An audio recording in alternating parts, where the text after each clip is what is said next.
The transport ship landed on Kepler 452b with a slow, heavy sound. Dr. Mi-sun Park watched through the window as red dust settled around the metal feet of the spacecraft. She had been traveling through space for 8 months to reach this place. 8 months of sleeping in a small room, eating food from plastic containers, and thinking about what she would find here. Mi-sun was a tall woman with dark hair tied in a simple bun. She wore the gray uniform of the research team. Her face showed no fear, though many people would have been afraid. In her bag, she carried notebooks, research tools, and a photograph of her old university in Seoul. She touched the photograph sometimes when she felt lonely. The airlock opened with a long hissing sound. Mi-sun stepped down from the ship with careful steps. The gravity on this planet was different from Earth. Her legs felt heavier, but she did not complain. Around her, the jungle of Kepler 452b spread out like a green ocean. Trees were taller than anything on Earth. Purple flowers hung from branches. Strange insects with too many wings flew between the plants. The air was hot and wet. It smelled like rain and earth and things she had no name for. Commander Tae-oh Kim was waiting for her at the entrance of the research facility. He was a serious man with gray hair and a scar on his left cheek. The scar came from a military accident many years ago. He had been expecting Dr. Park, and he looked at her with the expression of a man who was not sure if he trusted her. "Dr. Park," he said, shaking her hand. His grip was strong. "Welcome to Station 7. We are glad you are finally here. The Vexathari situation has become complicated." Mi-sun smiled. She had heard stories about the Vexathari on the transport ship. The other scientists told her they were dangerous. They said the Vexathari were large creatures with sharp claws and teeth like daggers. They said these creatures thought of humans as small animals. But Mi-sun did not believe everything she heard. "I am ready," she said simply. "Where is my assistant?" As if answering her question, a young man came running toward them. His name was Ri-jun Han, and he was 29 years old. Ri-jun was smaller than Mi-sun, with nervous eyes and hands that moved too fast. He had been waiting at the station for 2 weeks, and the waiting had made him more nervous than usual. "Dr. Park, you made it," Ri-jun said. He was smiling, but his voice was shaking. "I have prepared all the equipment. The lab is ready. Everything is clean and organized. I even fixed the microscope that was broken when I arrived." Mi-sun put her hand on Ri-jun's shoulder. "Calm yourself. You have done good work. Show me the facility." Commander Kim led them through the metal corridors of Station 7. The facility was large and clean. The walls were white and cold. Scientists and soldiers worked in different rooms. Through a window, Mi-sun could see the Vexathari settlement beyond the fence. Large structures made of stone and wood rose from the jungle.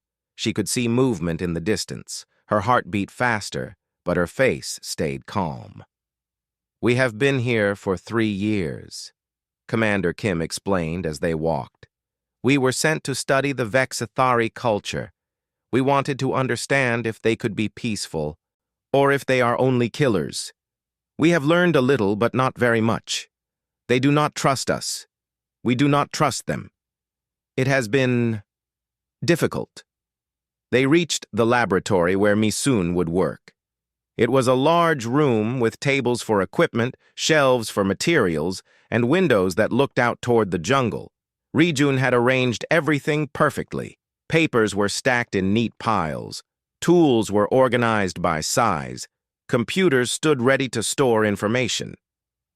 "This is good," Mi-sun said, walking around the room. She opened a notebook and began to write notes about what she saw. This was her way. She observed everything.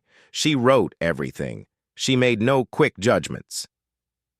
That afternoon, while Ri-jun was resting from his long work, Commander Kim invited Mi-sun to his office. The office was small and had pictures of Earth on the walls. In one picture, there was Commander Kim with a woman and a young girl. They were smiling on a beach somewhere. "Your family?" Mi-sun asked, pointing at the picture. Yes, he said quietly. My wife is named Ji-woo. My daughter is named Na-ri. She is 8 years old now. I have not seen them in 5 years. He looked away. The Vex-Thari have killed 6 of our soldiers. 3 more are in the medical wing. I tell you this not to frighten you, but to make sure you understand the danger. Mi-sun nodded. She had already read the reports. She knew the numbers. But numbers were not the same as understanding. What happened to the soldiers? She asked. The Vex-Thari do not like when we enter their territory, Commander Kim said. There was a conflict over hunting grounds near the river. Our soldiers were gathering water samples. The Vex-Thari thought we were stealing their hunting area. The result was not good. Mi-sun wrote a note in her mind, though not in her notebook. The Vex-Thari were protecting their home. This seemed like normal behavior, not evil behavior. That night, Mi-sun could not sleep well. Her small room had a window that faced the jungle. She could hear sounds from outside. Creatures moved in the darkness. Some sounds were beautiful, like music. Some sounds were frightening, like growls from deep in the earth. She stood at the window for a long time, watching the shadows between the trees. She thought about why she had come to this planet. In university, she had studied animal behavior. She wanted to understand how creatures thought and felt. She wanted to know if 2 different kinds of animals could understand each other, could work together, could perhaps even be friends. Everyone had told her this was a foolish dream, but Mi-sun had never stopped believing in foolish dreams. The next morning, she began her work. Ri-jun helped her organize the equipment. They set up cameras to watch the Vex-Thari settlement. They prepared tools to collect samples from the air, water, and earth. They made lists of everything they needed to observe. At midday, an alarm sounded in the facility. Red lights began to flash. Mi-sun ran into the main room with Ri-jun following close behind. Commander Kim was looking at a video screen. 3 young Vex-Thari creatures were standing outside the fence of the facility. Mi-sun's breath stopped. These creatures were different from what she had imagined. They were smaller than the adult Vex-Thari she had seen in photographs, perhaps the size of large dogs, but shaped more like humans. They had 4 legs and 2 arms. Fur covered their bodies like orange and black stripes. Their eyes were large and intelligent. Their ears stood up straight on their heads. "What are they doing here?" Mi-sun whispered. "We do not know," Commander Kim said. "They are young ones, perhaps cubs. The adult Vex-Thari never allow their cubs near humans. This is strange." But Mi-sun was not afraid. She was fascinated. These creatures were beautiful in their own way. She wanted to understand what they wanted, why they had come, what they were thinking behind those intelligent eyes. "Let me go meet them," she said. "No," Commander Kim said quickly. "That is not safe." But Mi-sun had already moved toward the door. Her hands were steady. Her heart was beating fast. But it was not from fear. It was from excitement. She could feel it in her bones. This was the beginning of something. She did not know what, but she felt it like a wind pushing her forward, toward a future she could not yet see. 6 weeks had passed since the 3 young Vex-Thari cubs first appeared at the fence of Station 7. In that time, much had changed. The cubs came to the facility almost every day. They watched the humans work. They followed the scientists from room to room. They were curious about everything, and their curiosity had slowly changed how the humans thought about them. The youngest cub was named Hai-wan by the researchers, though that was not her true name. Her true name was a series of sounds and scents that humans could never copy. She was smaller than her brothers and had a white stripe across her forehead. The largest cub was Min-ho. He was brave and often pushed the fence to see if it would break. The 3rd cub was Kyu-sung. He was quieter than the others and seemed to think before he acted. Mi-sun had spent nearly every hour with these creatures. She had filled 3 notebooks with observations about their behavior. She watched how they communicated with each other through sounds and movements. She noticed that when they were happy, their tails moved in circles. When they were angry or afraid, their ears went flat against their heads. When they were curious, they tilted their heads to the side, just like the intelligent animals on Earth. Rijun had become less afraid over time. He had started bringing the cubs food from the kitchen.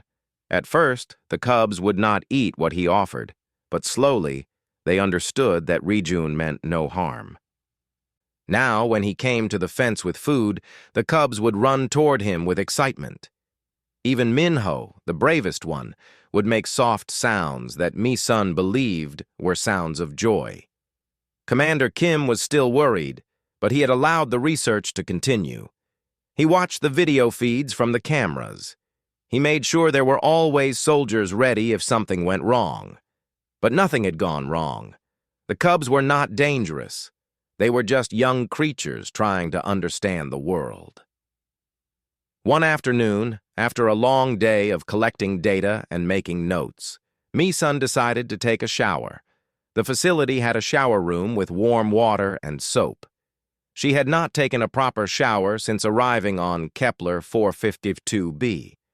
The recycled water of the station was not the same as real water. She wanted to feel clean. She wanted to feel human again. She left Rijun in the laboratory, still writing notes about the cubs' communication patterns. She walked through the white corridors toward the shower room. She was thinking about dinner and about whether they would have rice that evening. She was not thinking about the cubs. The shower room was empty and quiet. Mi-sun removed her gray uniform and stepped into the shower. The hot water felt wonderful on her skin. She closed her eyes and let the water run over her face. She thought about the ocean near her childhood home in Korea. She thought about swimming in the sea and how free she had felt in the water. What Mi-sun did not know was that the three cubs had found a way into the facility. They had discovered an opening where the water pipes came through the wall. They had been exploring the corridors, following the scent of Mi-sun. They were looking for her because they wanted to be near her. To the cubs, Mi-sun was not human anymore. She was family. She was mother. The sound of the water from the shower called to them. They had never heard anything like it before. They had never seen rain because the humidity on Kepler 452b came in thick fog, not in drops. They had never experienced water falling from the sky or from a machine. To them, the sound was strange and frightening. When they reached the door of the shower room, they could hear the water and Mi-sun's voice as she hummed a song. The humming made them nervous.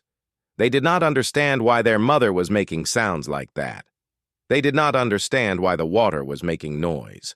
Minho pushed the door open with his head. The door was not locked. It opened easily. What the cubs saw was terrifying to them. Mi-sun was standing under a shower of water that fell from above like a storm.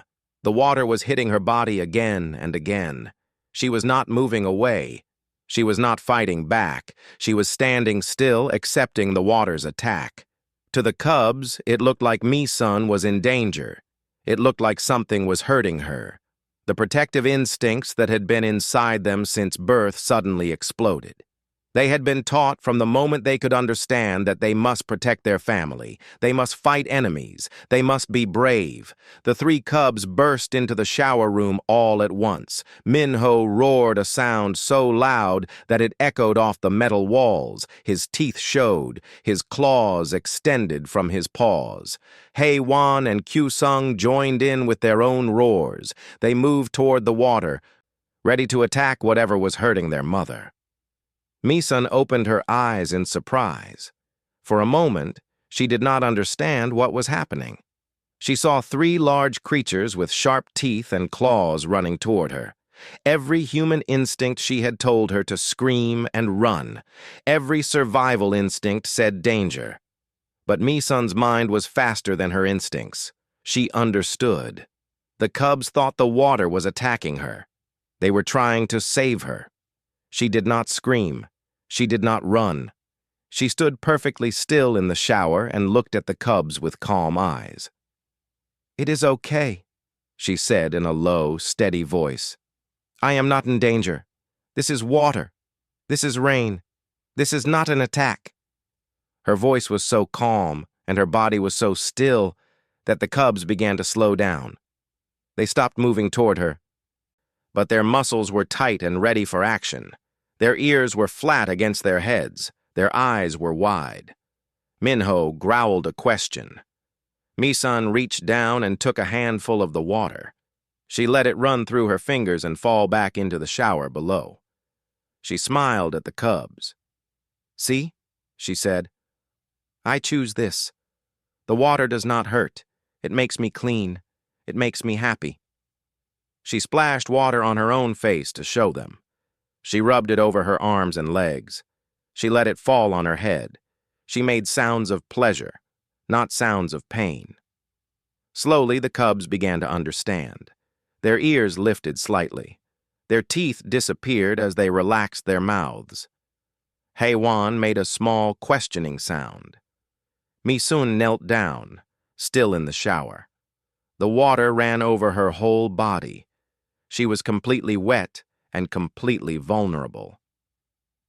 She held out her hand toward Minho. "Come," she said. "I will show you. Water is not your enemy." For a long moment, nothing happened. The water continued to fall.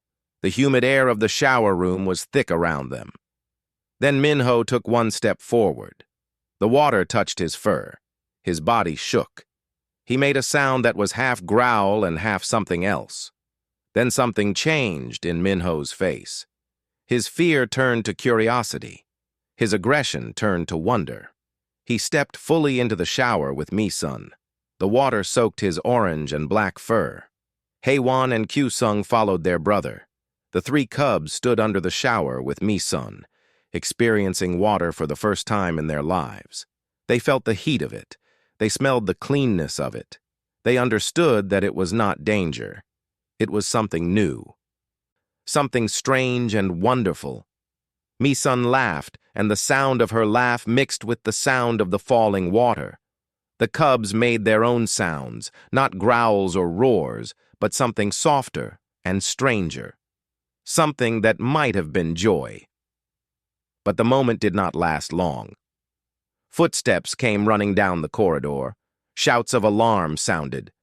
Misun heard Ri-jun calling her name. She heard Commander Kim giving orders. The door to the shower room burst open and soldiers with weapons came rushing in. When they saw the scene, they froze. They saw Misun, wet and naked and smiling, standing under the shower with three large Vexthari cubs. The cubs were also completely wet and were making soft sounds of confusion as the soldiers appeared. The soldiers looked at each other with confusion. This was not what they had expected to find. This was not an attack. This was something else entirely. Commander Kim pushed through the soldiers. His face was pale. He stared at the scene without speaking for several long seconds. Then he slowly lowered the weapon that was in his hand. After the shower incident, Commander Kim wanted to remove the cubs from the facility immediately. He said they were too dangerous. He said what happened was a miracle, not a sign that the experiment could continue. But Misun argued against him for 2 hours in his office. She said that the cubs had responded to her with intelligence and kindness. She said they had shown mercy. She said that this was the most important research that humans had ever done on Kepler 452b. In the end, Commander Kim agreed to a compromise. The cubs could stay, but they would be monitored constantly. There would always be soldiers nearby. Misun would be responsible if anything went wrong. She accepted these terms without hesitation. Over the next 3 weeks, something remarkable happened. The three cubs began to live in the facility. They slept in a specially prepared room that had a door for them to move in and out freely. They ate food that the kitchen prepared for them, though they also hunted sometimes in the jungle beyond the fence. They followed Misun from room to room, watching her work, learning from her actions. Misun began a new phase of her research. She studied how the cubs learned. She watched as they discovered new things. She documented how they communicated with each other and how their sounds and movements changed depending on what they were trying to say. She filled her notebooks with drawings of their body language and lists of the sounds they made. Rijun became important to the cubs as well. After the shower incident, he was no longer afraid. Instead, he felt protective of them. He brought them meals and spent hours playing with them.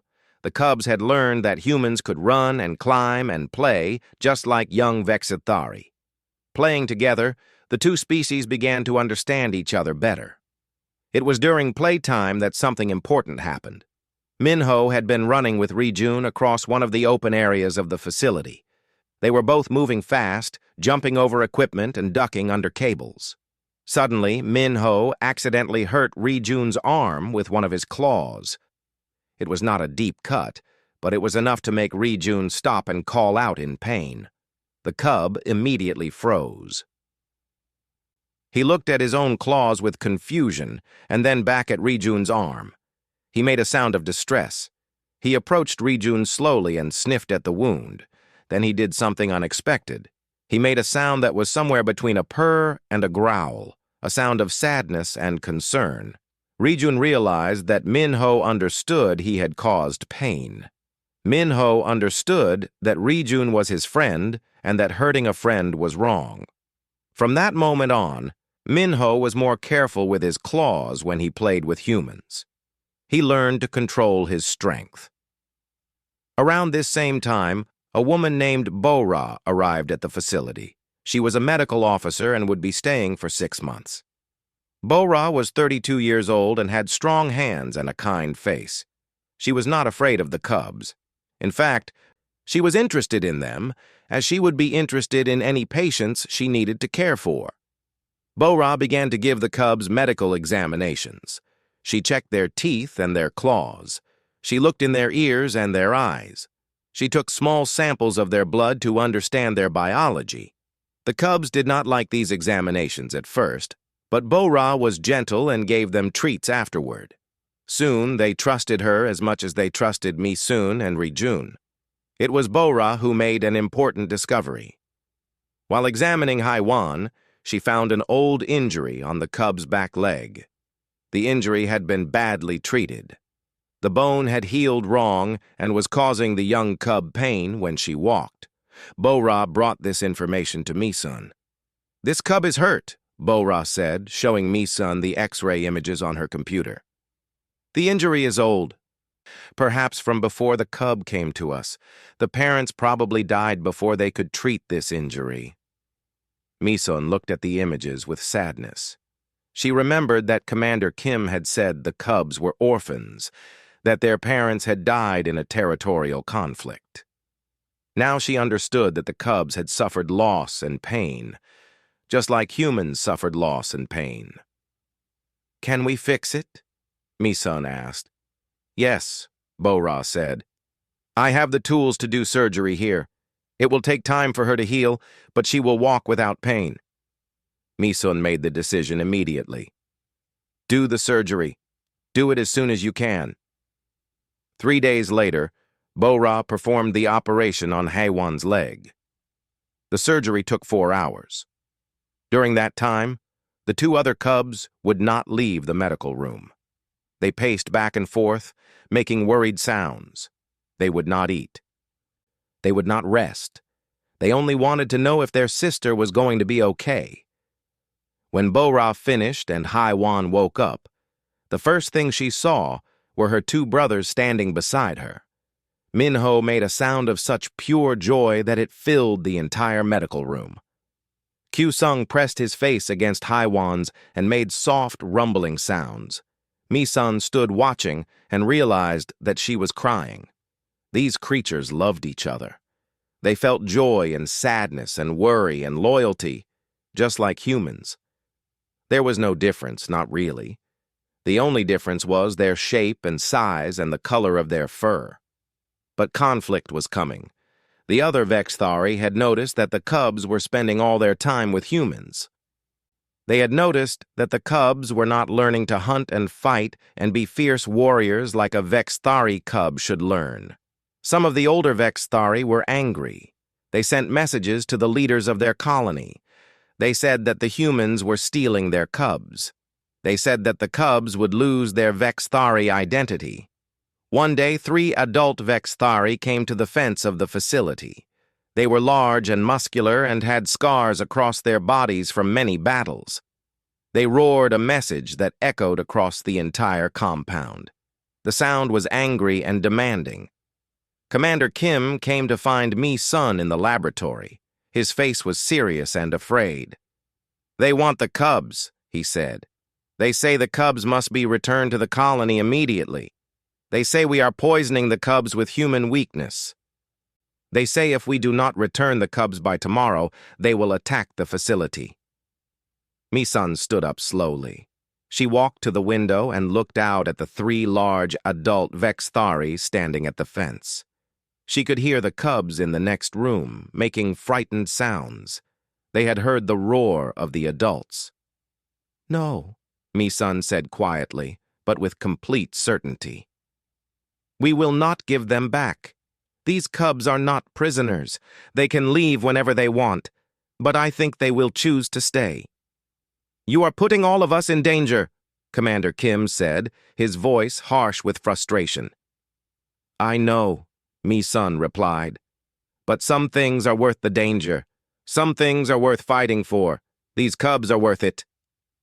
That night, Mi-sun went to the room where the cubs slept.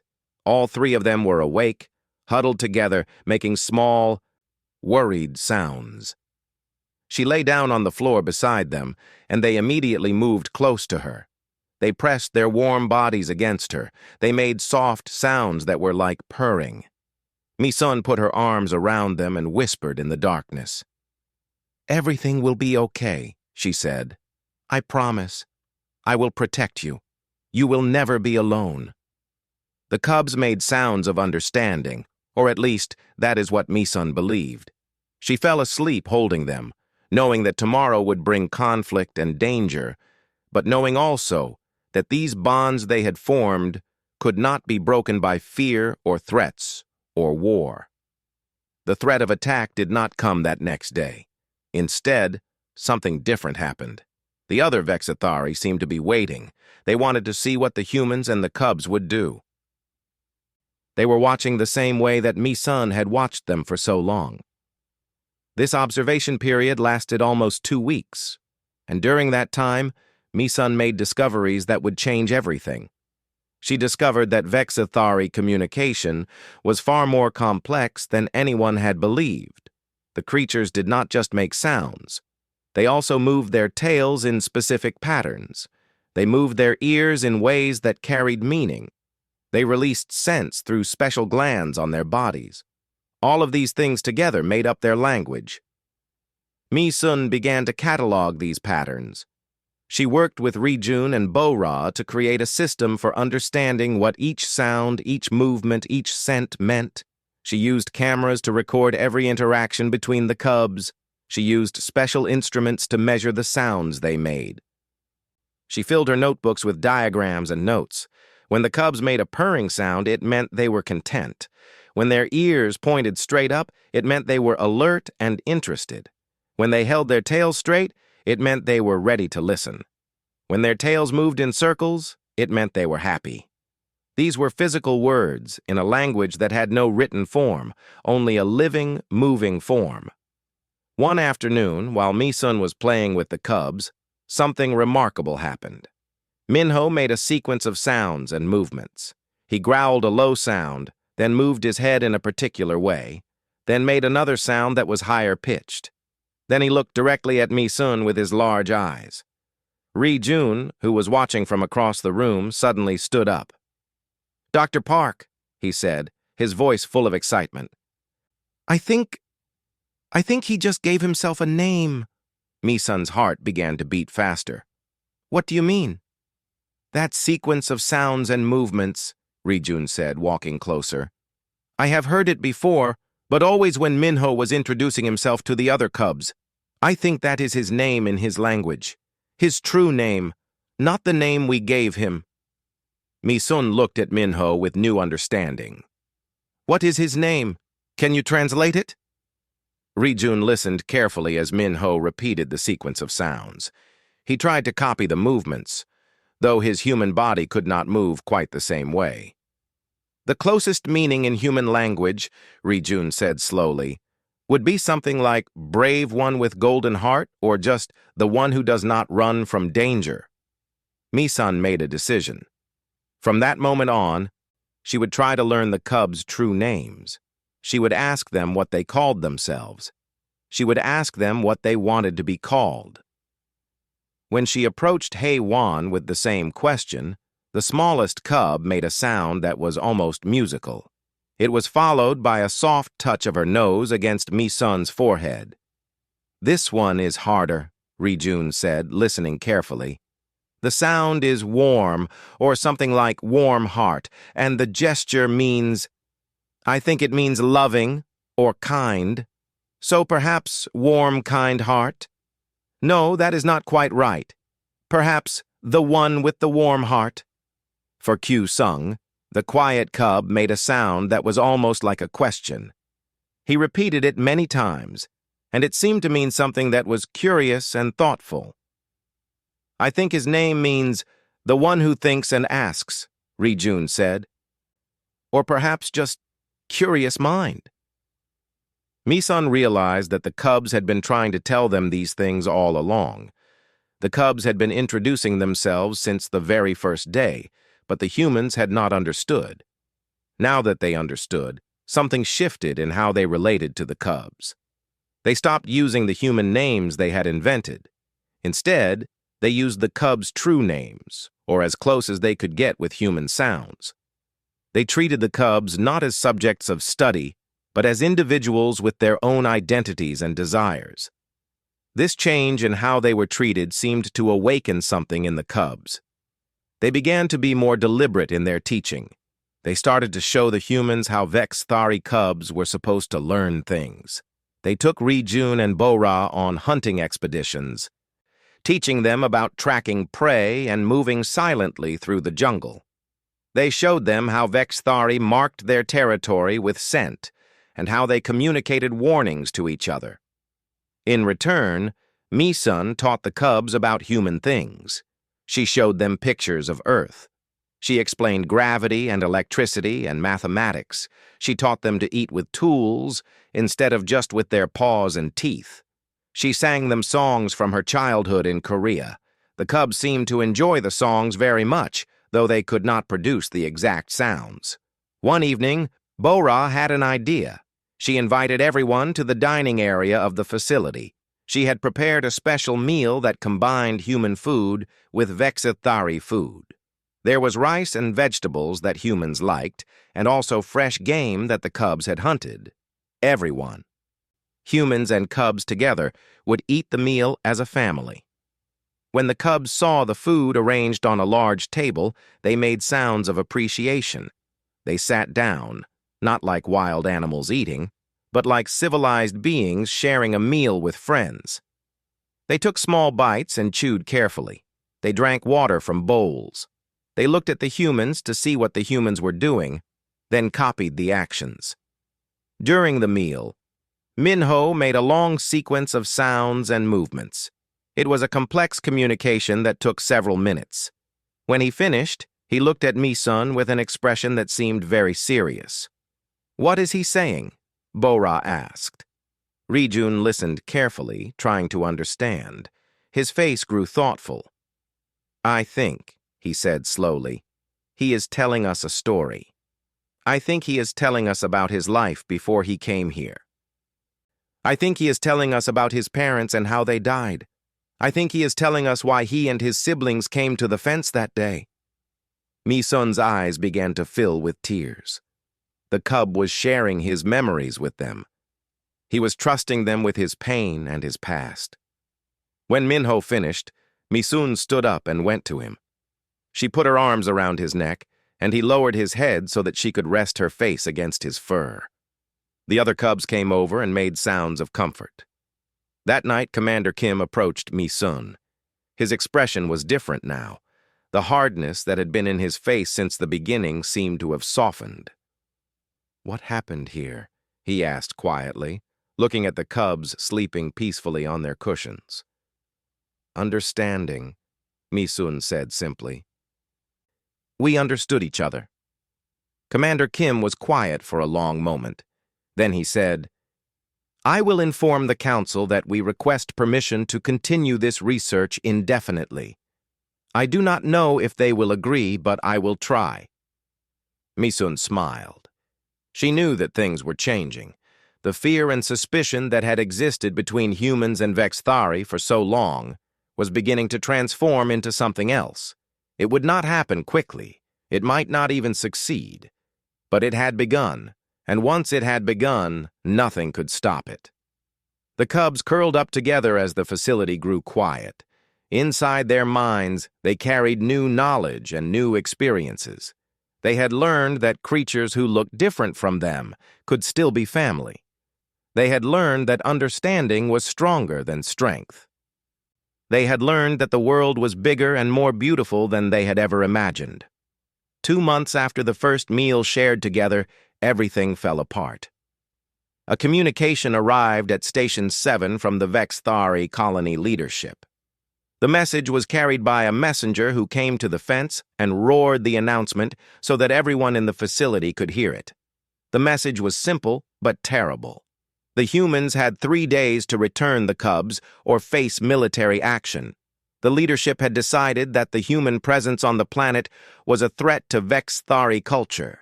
The experiment was over. Commander Kim called an emergency meeting.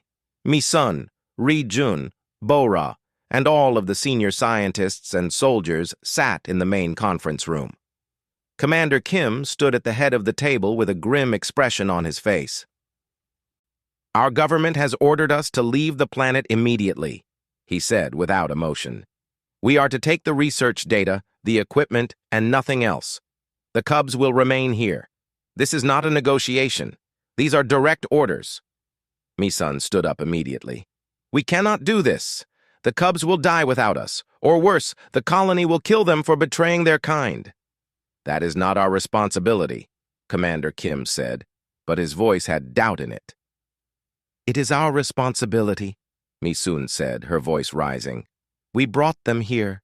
We changed them. We made them part of our family. We cannot abandon them now. Dr. Park, I understand your feelings, but... You do not understand, Mi-sun said fiercely. These creatures have learned to think and feel in ways their species never taught them. They have learned to be kind and gentle and curious about the world. If we return them to the colony now, the leadership will either kill them or force them to be something they can no longer be. That is murder. The room became very quiet. Ri-jun and Bo-ra looked at each other with worried expressions. I am ordering you to pack your things, Commander Kim said finally. We leave in 72 hours. Mi-sun left the meeting without speaking. She went directly to the room where the cubs were resting. When they saw her, they stood up and came toward her with sounds of greeting. But they seemed to sense that something was wrong. Their ears flattened slightly. Their tails moved slowly and with uncertainty. We have a problem, Mi-sun said, sitting down and pulling them close. The leadership of your kind wants you back. They want all humans to leave this place. If we go, we do not know what will happen to you. The cubs made confused sounds. Minho released a series of sounds and movements that seemed to ask many questions. I do not know, Mi-sun said, answering him, though she did not know what he was saying. I do not know what comes next, but I will not leave you. I promise. That night, Mi-sun did not sleep. She sat in the laboratory, thinking and planning. She wrote messages to scientific councils and universities across human space. She documented everything that had happened, every discovery, every moment of understanding between the species. She created records so detailed that no one could deny what had been accomplished here. At dawn, Ri-jun came to find her. His face was determined. Whatever you are planning to do, Ri-jun said, I am doing it with you. I will not leave the cubs. You must, Mi-sun said. You have a family on Earth. People who love you. Yes, Ri-jun said. And I am choosing to love these creatures more right now. They need us. Bo-ra arrived an hour later with the same words. She had decided the same thing. The three of them would not leave. When Commander Kim learned of their plan, he came to the laboratory with anger in his face. But when he saw their determination, his anger changed to something else. It changed to sadness. You will be court-martialed, he said quietly. You will lose your positions, your careers, everything. I know, Mi-sun said. Commander Kim sat down heavily in a nearby chair. He looked at the pictures on the wall, the images of the cubs learning, the cubs playing, the cubs and humans together. He thought of his own family on Earth, of his daughter Nari, who was now 8 years old. He thought about what kind of world she would inherit. There may be another way, he said finally. The Vexthari leadership is divided. There is an elder named Visha who believes in change. She is old and has great respect among the people. If the cubs were to do something remarkable, something that could not be ignored, it might change her mind. It might change the minds of others. What kind of something? Mi-sun asked. Before Commander Kim could answer, there was a commotion outside the facility. Soldiers were running toward the fence. Alarms were sounding. Mi-sun and the others rushed outside to see what was happening. At the fence, a delegation of Vexthari had arrived. They were larger than the cubs, their fur more scarred from battles. They were the collectors, sent to retrieve the cubs by force if necessary. Their leader was a massive creature with a deep scar across his face. This was Governor Craneth, the military leader of the colony. When Governor Craneth roared his command, it shook the ground. The message was clear. The cubs would be taken now. The facility would be cleared within the hour. Mi-sun did not hesitate. She walked directly to the fence and stood between the governor and the facility door. She was small and fragile compared to the massive Vexthari. She had no weapons. She had no armor. She was just a human woman with a steady gaze and a brave heart. The cubs will not go, she said in a voice that was quiet, but clear. Not today. Not ever, unless they choose to go. Governor Craneth made a sound that was like an earthquake. He put his paw against the fence, and the metal bent under the pressure. But he did not break through. He seemed to be waiting for something. Then, from inside the facility, the cubs came forward. They walked through the open door and stood beside Mi-sun.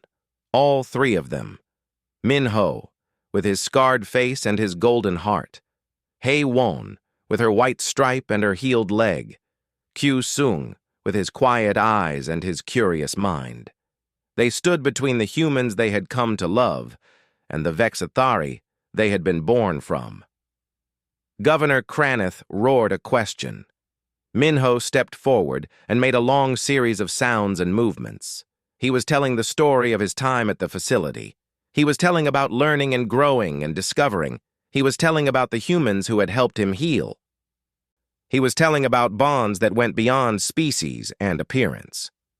When Min-ho finished, Hae-won came forward. She limped slightly. Her injury was still not completely healed, but she walked with pride. She showed her healed leg to Governor Craneth. She made sounds that seemed to ask if he remembered her when her leg was broken and she could not walk without pain. The humans had fixed what her own kind had left broken. Kyu-sung came last. He made a sound that was questioning and thoughtful. He gestured toward the facility and toward the humans. He seemed to be asking a simple question, a question that each creature, regardless of species, must answer. The question was simple. Who do you choose to be with? Who is your family? The three cubs stood firm. They would not be taken. They would not abandon their choice. They had chosen a new kind of family. Commander Kim came to stand beside Mi-sun. Ri-jun and Bo-ra came as well. They all stood together, humans and young Vexthari, facing the military power of the colony. Governor Craneth lowered his massive head. For a long moment, there was silence. Then, slowly, the governor stepped back. His delegation stepped back with him. They did not leave the area entirely, but they withdrew from the fence. The facility had been given a reprieve, but everyone knew it would not last long. The real battle was just beginning.